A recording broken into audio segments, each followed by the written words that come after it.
Let's talk some Saturday Saratoga. We're going to look at Saturday, August the 19th.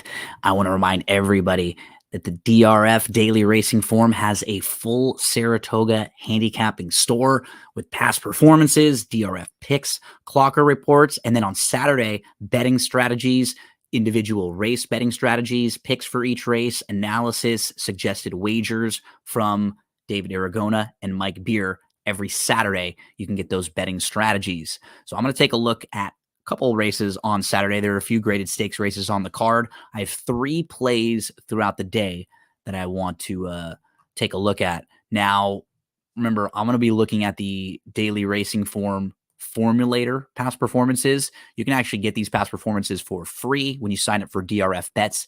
Use the promo code WINNING, deposit $250 because they'll match it all the way up to that. So your $250 immediately becomes $500. They give you a $10 free bet for registering, and then they give you 10 free DRF past performances. Following that, if you're betting, you won't be spending money on PPs because every time you bet $50, you get another credit for another card there.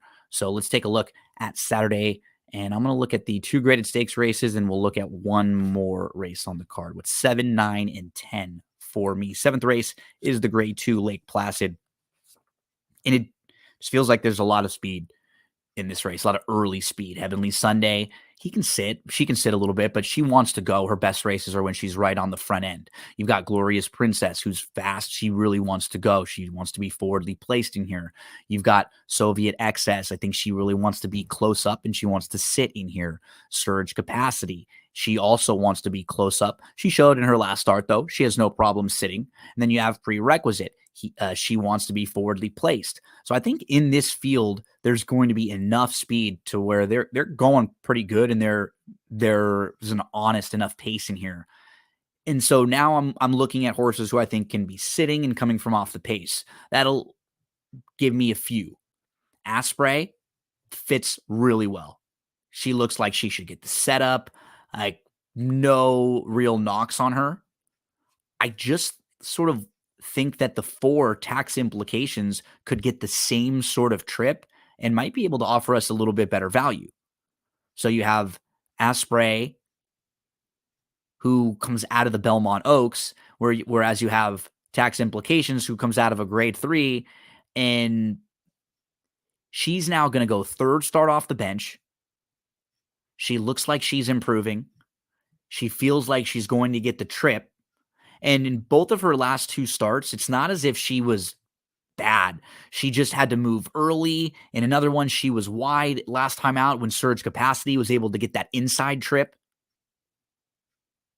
Sometimes when you look at races, it just feels like there's a horse, right race, right price, could get the right trip, all of that coming together. And I feel like that's Tax Implications in here. As long as she is 7-2 plus, we want obviously her closer to her morning line, but if she is in that 4-1 and above range, I think that's a very fair price, and I think it feels like a great spot for Tax Implications here because it's a contentious race.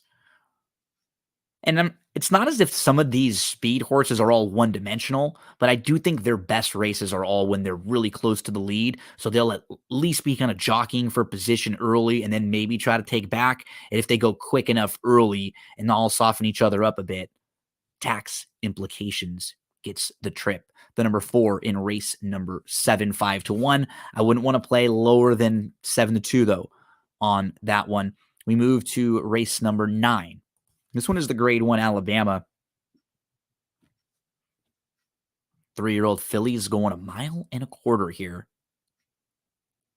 Sacred Wish was very, very honest. She was right in between Wet Paint and Gambling Girl in the CCA Oaks. They both come back. Wet Paint, logical. She's the horse to beat.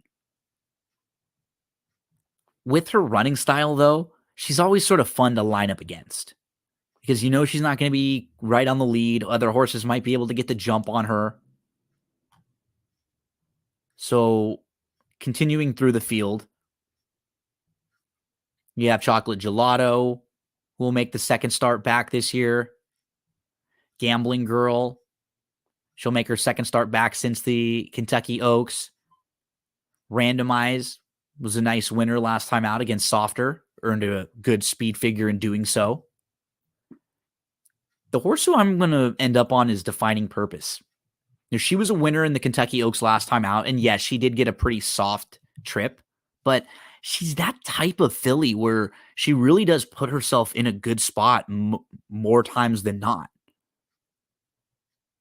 Now, I think with her kind of cruising style, she'll just be able to sort of stay out of some trouble. She can sit anywhere, I think, in that like 2, 3, 4 range from the outside, tuck in, and she can try to get the jump on Wet Paint and Gambling Girl and some of the deeper closers who maybe they like this distance a little bit more. Maybe they're even better horses than her overall, but she could get a trip, and her best races are certainly right in the mix with the rest of this group. She's not out of contention in here at all. Second start back from the Oaks, put a line through the Kentucky Oaks. And then the 2 times she faced she was behind Wet Paint in the races at Oaklawn. Those races were both on a wet track and a sloppy track. So we could say if it's not a wet track, perhaps she could turn the tables. At least have a reason to think so. And she's offering you nice value. She beat Taxed in her most recent start. She's gotten the better, she's a grade 1 winner. Defining Purpose. My value line for her was 6. I needed at least 6-1 to play Defining Purpose in the Alabama. And then in the race following this, there's a horse who won last time out, Whisper Not, and was so impressive. I made a note when he won because I played him in that race. I think I used him in one of, it wasn't like I didn't bet him to win. I don't think he was one of 3 or 4 horses I used in the pick fours in that race in particular, but he had trouble at Churchill on May the 25th. Before that, he had like legitimate trouble, maybe 3 races in a row prior to that. So he was sort of due for a big all coming together race. And he can win this race right back. It's at the same sort of spot. He's not going to be as big of a price. He was 14-1, but I have a feeling he could maybe get forgotten about in this spot. He was really wide in that race. It was the type of race you just don't normally see win on the grass. It was like a dirt type trip where you're just really wide in a big field. Whisper Not. Make sure to throw him in your late exotics. And if he is in that 5-1-ish range, he's 9-2 on the morning line. That's fair for his opportunity to win this race. He fits very well with this group. Whisper Not. Sometimes it happens. You have trouble, right? And then you have a couple races where it swings the other way for you. A couple of horses I'm looking at for Saturday at Saratoga. Remember to head to drf.com for the Saratoga handicapping store. Everything you need to succeed every day at Saratoga. Past performances, DRF picks, clocker reports, and betting strategies on